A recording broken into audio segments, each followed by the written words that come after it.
Hello viewers, welcome to our channel. నేను మీ చరణ్ పరిమే. హైడ్రా దూకుడు ఇంకా కొనసాగుతూనే ఉంది. అయితే హైడ్రా వెనుక రేవంత్ రెడ్డి ఏం స్కెచ్ గీశాడు అనేది ఇప్పుడున్న ప్రశ్న. ఎందుకంటే హైడ్రా తను స్వతంత్రంగా తీసుకునే నిర్ణయాల వెనుక సీఎం స్కెచ్ ఉన్నట్టుగా కనిపిస్తూ ఉంది చూస్తూ ఉంటే.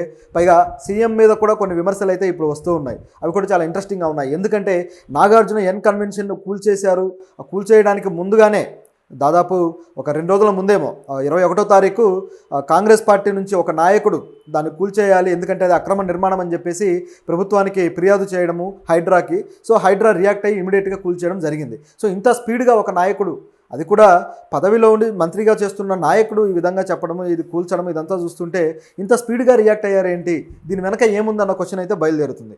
దీంతోపాటు రేవంత్ రెడ్డి గతంలోనే ఉమ్మడి ఆంధ్రప్రదేశ్ ప్రతిపక్షంలో ఉన్నప్పుడు ఆయన ఖచ్చితంగా ఈ ఎన్ కన్వెన్షన్ను కూల్చేయాలి, ఎందుకంటే ఇది అక్రమ నిర్మాణము, సినీ పెద్దలు, సినిమా హీరోలు ప్రజలకు ఆదర్శవంతంగా ఉండాలి, ప్రజలకు సినిమాల్లో నీతులు చెబుతూ ఉంటారు, కానీ వాళ్ళు ఈ విధంగా ప్రవర్తించడం, ఇట్లా అక్రమంగా చెరువుని, ఆ తుమ్మిడికుంట చెరువుని ఆక్రమించుకొని కట్టడం అనేది సరైంది కాదని ఆ రోజుల్లోనే అసెంబ్లీలో ఆయన చెప్పడం జరిగింది.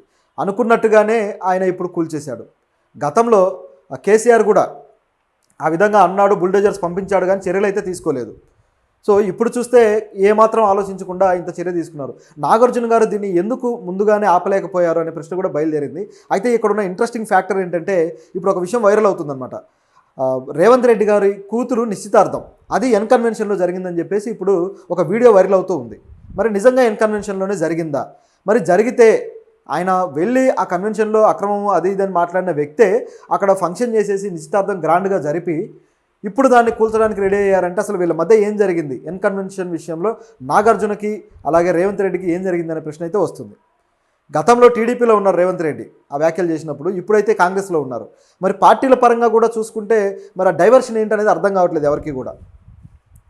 సో ఏ పార్టీ సిద్ధాంతం ప్రకారం ఇలాంటి చర్య జరిగింది అని చూడడానికి హైడ్రా ఏదో తన పని తాను చేసుకుంటూ వెళ్తుంది. ఆ 111 జీవో ప్రకారం ఏవైతే ఆ కుంటలు, అక్రమ నిర్మాణాలు ఆక్రమణలో ఉన్నాయో వీటన్నిటిని మేము చేస్తామని చెప్పేసి కమిషనర్ రంగనాథ్ గారు వేరే ఇంటర్వ్యూలో కూడా మాట్లాడుతూ ఉన్నారు.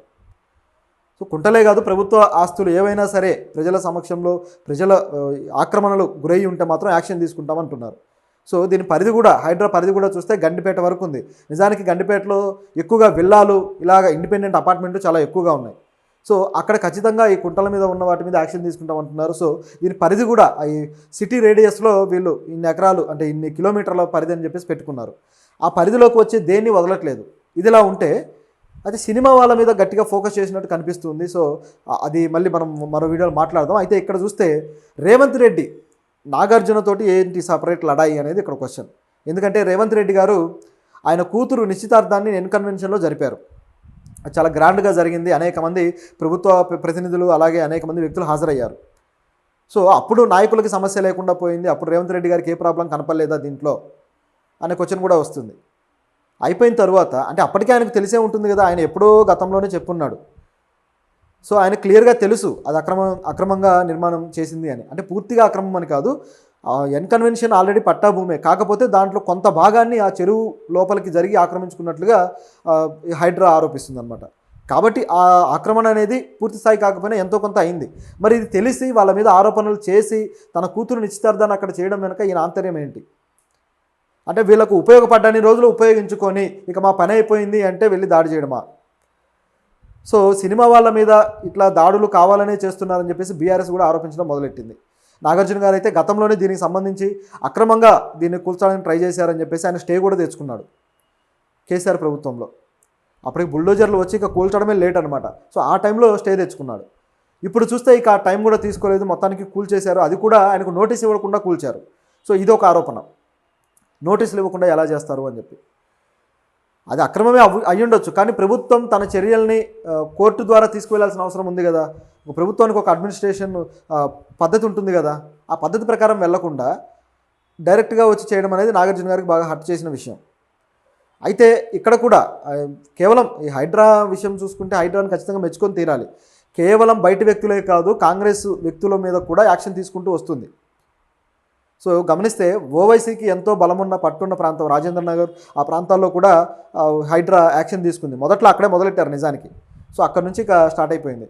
ఆ తర్వాత పల్లం రాజు కాంగ్రెస్ నాయకుడు, ఆయన కూడా గట్టిగా రియాక్ట్ అయ్యాడు. సో మావి ఎట్లా కూలుస్తారు అది ఇది అని చెప్పేసి ఆయన ఫిర్యాదులు చేయడం జరిగింది. ఆ తర్వాత మల్లారెడ్డి గతంలో బీఆర్ఎస్ నాయకుడు, తర్వాత కాంగ్రెస్ పార్టీలో కూడా ఆ కన్సర్న్ ఒకటి మెయింటైన్ చేసుకుంటూ వస్తున్న వ్యక్తి. సో ఆయన కూడా ఆయన బిల్డింగ్ను కూడా అంటే పూర్తి స్థాయిలో కూల్చకపోయినా ఒక ప్రహరీ గోడను కూల్చారు. సో దానికి కూడా వివాదమైంది.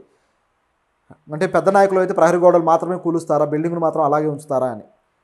అయితే కాంగ్రెస్ వాళ్ళ మీద కూడా యాక్షన్ తీసుకుంటున్నారు. నిజానికి ఆ యాక్షన్ వెనకాల వేరే లోపాయికారి ఒప్పందాలు మతలబులు ఉన్నాయనేది వార్త. సో మీకు ఇక్కడైతే మనకు యాక్షన్ తీసుకోకపోతే బయటి వ్యక్తుల మీద కూడా యాక్షన్ తీసుకోలేము. కాబట్టి అంటే మన సొంతంగానే మన పెరడు బాగు చేసుకుంటే బయట వ్యక్తులను చేయడానికి ఏదైనా ఛాన్స్ ఉంటుంది. కాబట్టి ఇక్కడ శుభ్రం చేసి ఇక్కడ యాక్షన్ తీసుకొని వీళ్ళకి వేరే విధంగా ఏదో ఒక లాభం చేకూర్చి, మీరేం బాధపడద్దు మీకు లాభం చేకూరుస్తాం అన్నట్లుగా ఇంటర్నల్గా జరుగుతున్నాయనేది వార్త. సో నిజంగా అది జరిగే అవకాశం కూడా ఉంది. ఎందుకంటే ప్రభుత్వంలో ఉన్న వాళ్ళకి మరి ఇలాంటివే జరుగుతూ ఉంటాయి కదా. ప్రభుత్వంలోకి వచ్చేదే ఎంతో కొంత వాళ్ళ ఆస్తులు కాపాడుకోవడానికి, వాళ్ళ ఇది నిలుపుకోవడానికి. సో ఆ అవకాశం అయితే పుష్కలంగా ఉంది. మరి రేవంత్ రెడ్డి గారు మాత్రం ఇలా డ్యూయల్ స్ట్రాటజీ ఎందుకు పాటించారు, ఎందుకు ఈ విధంగా ఆలోచించారు అనేది ఒక ప్రశ్న. అలాగే దానం నాగేందర్ కూడా గట్టిగా ప్రభుత్వాన్ని క్వశ్చన్ చేశారు, కానీ ఫలించలేదు. సో ఈ విధంగా జరుపుకుంటూ వచ్చాయి. ఇప్పుడు రేవంత్ రెడ్డిది బాగా వైరల్ అయిపోతూ ఉందన్నమాట. అయితే దీనికి ఆయన ఆన్సర్ చెప్పాల్సిన బాధ్యత కూడా ఆయనకు ఉంది. అక్రమ నిర్మాణం అన్నప్పుడు ఆయన ఎందుకు దాంట్లో ఫంక్షన్లు చేసి, అంటే ప్రజలకు ఒక ఎగ్జాంపుల్ అయిపోతుంది కదా. ఆయన ఫంక్షన్ చేస్తే ప్రజలు కూడా ఓకే రేవంత్ రెడ్డి చేసాడానికి మనం ఎందుకు చేసుకోవద్దు, అలాంటి దాన్ని ఎంకరేజ్ చేయడానికి రెడీ అయిపోతారు కదా. ప్రభుత్వం అన్నప్పుడు ఆయన రాజకీయ నాయకుడిగా, ప్రజాప్రతినిధిగా ఆయన జాగ్రత్త పడి ఉండాలి. ఆ విధంగా జరగలేదు మరి. సో ఇక్కడ ఆయన తప్పు అయితే క్లియర్గా కనిపిస్తూ ఉంది. సో ఇదిలా ఉంటే ఇక హైడ్రా కొత్తగా మరొక చర్యలకి పాల్పడబోతుంది. అదేంటంటే హైడ్రాకి కొత్తగా కొన్ని రకాల అధికారాలు అయితే వస్తున్నాయన్నమాట. ఇప్పటికే ఎవరి మాట వినకుండా అయిపోయింది హైడ్రా, ఇక మరింత రెచ్చిపోబోతుంది ఈ హక్కులతోటి.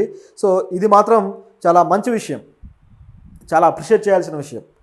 హైడ్రా కమిషనర్ని కూడా, హైడ్రా ప్రతినిధులు, హైడ్రాలో ఉద్యోగం చేసేవాళ్ళు, నిజానికి వాళ్ళకి చాలా తక్కువ మ్యాన్ పవర్ ఉంది, అయినా సరే చాలా యాక్టివ్గా చేసుకుంటూ వెళ్తున్నారు.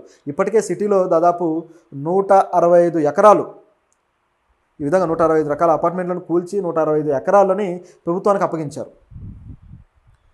సో అంత భూమిని వీళ్ళు స్వాధీనం చేసుకోగలిగారంటే ఎంత ఆక్రమణలకు గురైంది అనేది ఇది ఒక ఎగ్జాంపుల్. ఈ తుమ్మిడికుంట కూడా దాదాపు 29 ఎకరాలు, అందులో 3.5 ఎకరాలు ఆక్రమించారనేది ఈ ఆరోపణ. సో ఈ విధంగా ఎకరాలు ఈ కుంటల బారిన పడి, ఈ కుంటల్లో ఉన్నాయి అన్నీ కూడా అపార్ట్మెంట్ల బారిన పడి వెళ్ళిపోతూ ఉన్నాయి. సో దీన్ని హైడ్రా కాపాడుతూ ఉండటం, పర్యావరణాన్ని రక్షిస్తూ ఉండటం అనేది చాలా ముఖ్యమైన పాయింట్. ఎందుకంటే దీనివల్ల సిటీలో ఈ జల దిగ్బంధనం అనేది లేకుండా ఉంటుంది.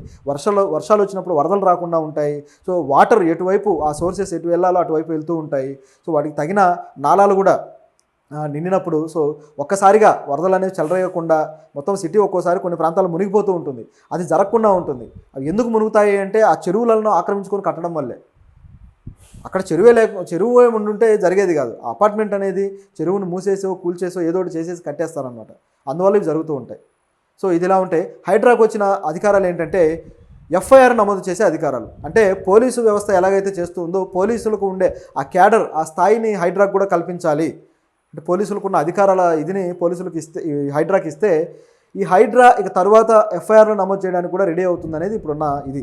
అంటే రేపో ఎల్లుండో ఇది రావచ్చు. మరి ఎవరి మీద ఎఫ్ఐఆర్ చేస్తుంది అని చూస్తే హైడ్రా ఈ అక్రమ నిర్మాణాలకు ఎవరైతే గతంలో అధికారులు పర్మిషన్లు ఇచ్చారో ఆ అధికారుల లిస్టు తీసి వాళ్ళకి ఎఫ్ఐఆర్లు నమోదు చేయబోతున్నారు వాళ్ళ మీద. ఎందుకంటే వాళ్ళు ఊరికే ఇవ్వరు, వాళ్ళు కూడా లంచాలు తీసుకునే ఇస్తారు. అది అక్రమ నిర్మాణం అని తెలుస్తూ ఉన్నా ఎందుకు ఇస్తారు అట్లా?